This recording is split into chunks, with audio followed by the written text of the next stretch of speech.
राष्ट्र संत मनोज्ञाचार्य श्री पुलक सागर जी गुरुदेव के प्रवचन और धार्मिक कार्यक्रम देखने एवं सुनने के लिए जिन शरणम मीडिया चैनल को अभी सब्सक्राइब करें और बेल आइकॉन पर क्लिक जरूर करें। पहले शाम को आरती होती थी और सामूहिक स्वाध्याय हुआ करता था, लोग शास्त्र का पठन पाठन करते थे।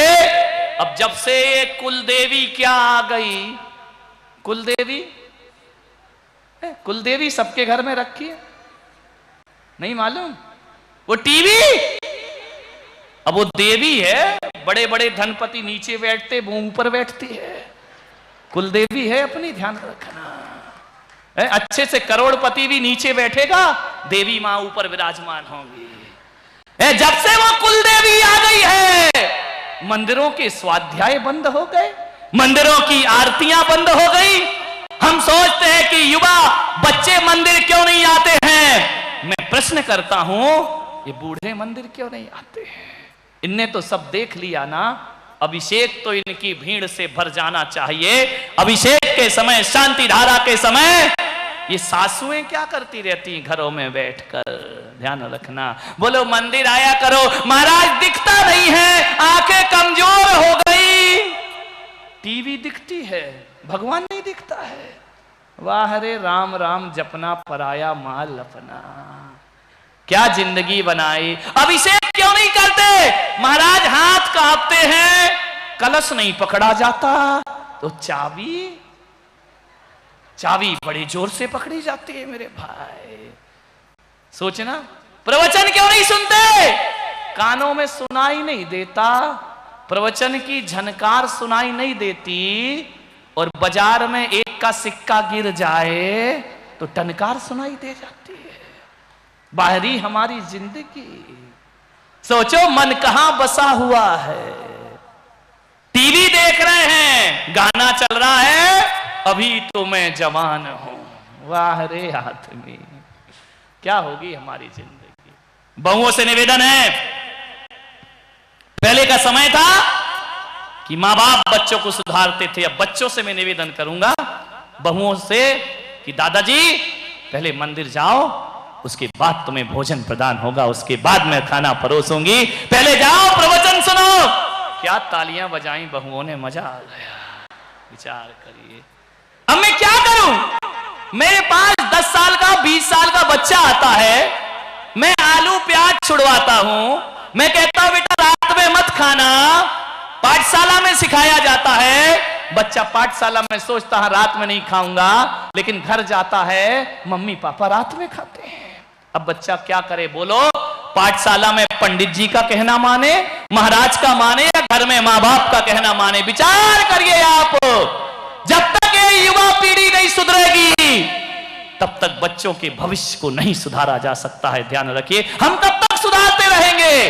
तुम बड़ा पाव खा रहे, तुम चौपाटी जा रहे, तुम वहां खड़े हो, तुम पानी पूरी खा रहे हो रात को, तो बच्चे से कह रहे बेटा रात्रि में भोजन नहीं करना। ध्यान रखिए, अब बच्चा कहता है कि जब मेरा बाप खाता है तो मैं करूं क्या? आप सिगरेट पिए और बच्चे से कहें कि आप सिगरेट ना पियो। बाप मसाला खाता है, बेटे से कहता सुपारी नहीं खाना चाहिए। ध्यान रखना, समझ नहीं आती है बात, गले नहीं उतरती मेरे भाई। यदि बच्चे को मंदिर लाना है, बच्चे को अच्छे काम सिखाना है, उससे पहले आपको अच्छे बनने का प्रयास करना होगा, तब जाकर बच्चा जीवन में परिवर्तन। हम कितना सुधारें? लोग कहते हैं संतों के प्रवचन का असर नहीं होता।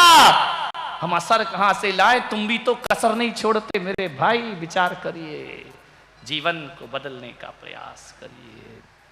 महात्मा गांधी के पास एक मां पहुंची, मेरा बच्चा गुड़ बहुत खाता है, इस बच्चे को गुड़ का त्याग कराओ, नहीं तो शुगर की बीमारी हो जाएगी। महात्मा गांधी ने कहा बहन आज तो मैं त्याग नहीं करा सकता, 1 महीने के बाद आना।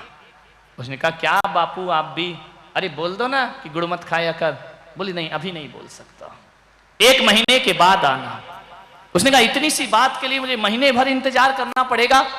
महात्मा गांधी ने कहा बहन इंतजार कर ले, 1 महीने बाद। अभी मैं कहूंगा तो ये बच्चा गुड़ नहीं छोड़ेगा, महीने भर बाद आओगी तो जरूर छोड़ेगा। बोले क्या मतलब? 1 महीने बाद वो अपने बच्चे को लेके पहुंची। बापू अब इससे गुड़ त्याग करा दीजिए। बापू ने कहा बेटा आज से गुड़ नहीं खाना। उसने कहा ठीक है बापू, मैं नहीं खाऊंगा, आज से गुड़ त्याग करता हूं। उस मां ने पूछा आपने 1 महीने पहले नियम क्यों नहीं दिया? तो गांधी ने कहा उस समय मैं भी गुड़ खाता था और जब मैं खुद खा रहा हूं तो इससे त्याग कैसे करा सकता हूं। और उस समय मैं कहता तो शायद ये बच्चा त्याग नहीं कर पाता। और 1 महीने मैंने गुड़ का त्याग करके देख लिया कि गुड़ का त्याग करके भी जिंदगी गुजारी जा सकती है। और 1 महीने बाद जब मैंने उसे अपनाया तो बच्चों से मैंने त्याग कराया।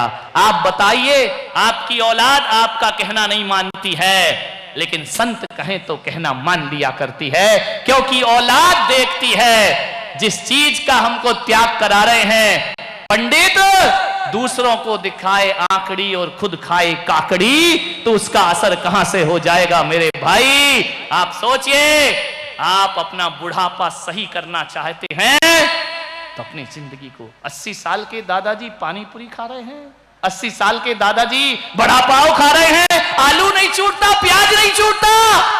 कई तो ऐसे बूढ़े हैं जिनसे रात्रि भोजन नहीं छूटता है। अब बताइए जिंदगी कैसे चलेगी? सार्थक करो अपने जीवन को, बुढ़ापे को सार्थक करो, बुढ़ापे को आनंद बना लो, बुढ़ापा पुण्य अर्जन में झोंक दो। क्योंकि एक बात याद रखना, जब प्लेटफार्म पर आप खड़े रहते हैं और तीसरी घंटी बज जाती है कि अब ट्रेन आने वाली है, उस समय आप क्या करते हैं बताइए?